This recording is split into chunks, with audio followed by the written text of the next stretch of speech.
सबसे गरीब साधु हैं, ये भी ध्यान रखना, सबसे गरीब। हाँ, आप देखना जितने भी आचार्य होंगे उनका सिंहासन अलग होगा, बढ़िया अच्छा टिप टॉप, बढ़िया पीछे फ्लैक्स फ्लैक्स, बढ़िया गाड़ी वाड़ी घोड़े, 150 आदमी नौकर चाकर होंगे। हमारे पास कुछ नहीं है। एक बहुत बड़े विद्वान वो क्या नाम से प्राचार्य छतर वहाँ वाले नरेंद्र प्रकाश जी फिरोजाबाद वाले, जब हमने 2011 में चातुर्मास किया, हमारे साथ उस समय 4 साधु थे और एक हम 5वें थे। उस समय वो कहते थे ऐसा फक्कड़ साधु नहीं देखा था, वो हमें फक्कड़ साधु ही कहते थे। बोलने में भी फक्कड़, जो बोलना सो 2 टूक बोलते हैं। दूसरा बिल्कुल चर्या में भी वहाँ देखो कुछ नहीं, उनके पास कुछ नहीं था ही नहीं। और मेरे पास बस 2 डायरी रखी रहती थी और 2 किताबें रखी रहती, 2-4 पेन, इसके अलावा मेरे पास कुछ था ही नहीं। आज तो फिर भी बहुत कुछ है। ये सिंहासन बना के दे दिया कोई नहीं, देख रहे हैं ना सिंहासन है। हाँ हाँ, तो ये सिंहासन भी वो विकलांग हो गया है। अब नीचे वो लगाया है आड़िया पत्थर एक, कि वो हिले ना। सो ऐसी दशा है बंधुओं। सो हमारे पास बस कितने में चतुर्मास होता हमारा? मात्र 30 रुपए में चतुर्मास होता है। कितने रुपए में?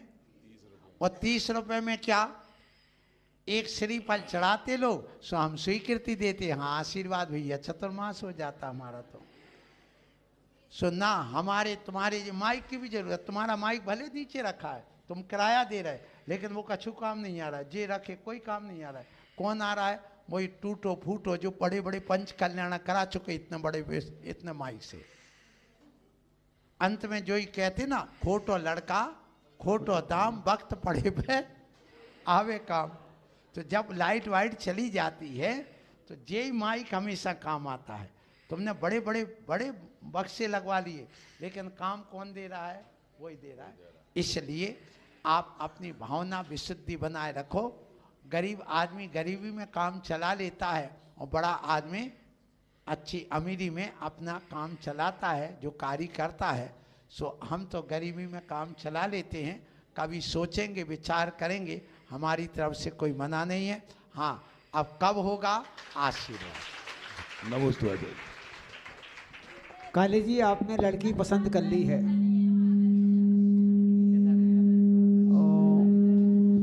हाँ, माइक भी आपका समर्थन कर रहा है जोरदार तालियों के साथ, माइक भी हॉर्न बजा रहा है।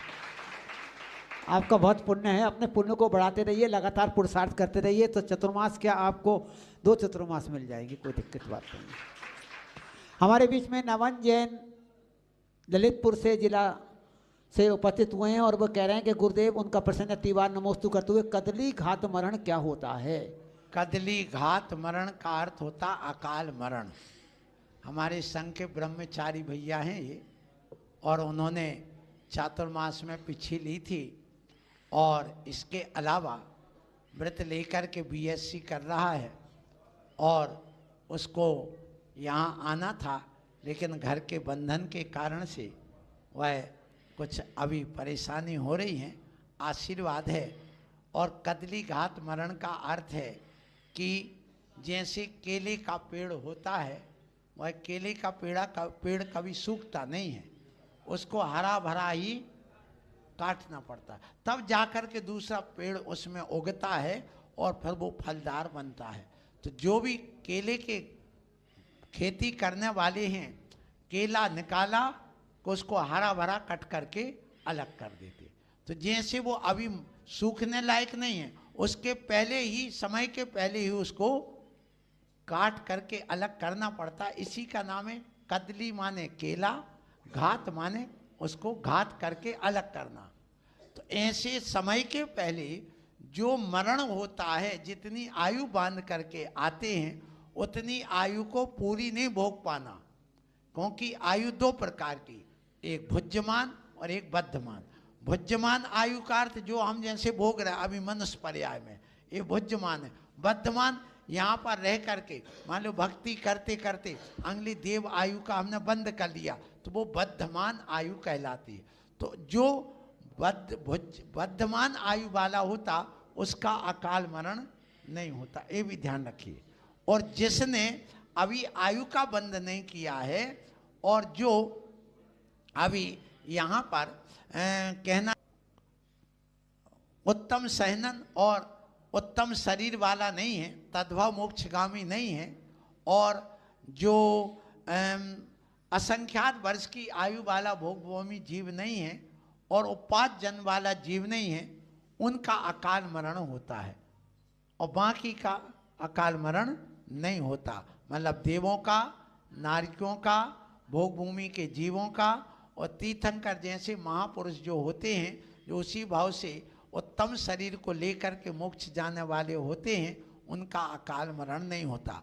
अकाल मरण का नाम ही कदली घात मरण है। वो अकाल मरण या कदली घात मरण वो कहलाता है कि जैसे भगवान के ज्ञान में झलका, क्या झलका कि कोई व्यक्ति ने 90 वर्ष की आयु बांधी, उस आयु को बांधने के बाद उसका मान लो 30 या 40 साल में एक्सीडेंट हो गया या आग लग गई और वो मर गया, तो जो उसकी अभी 90 साल में 40 साल आयु भोगी, 50 साल शेष थी, उसको उसने तत्काल वहीं को वहीं समाप्त कर दिया।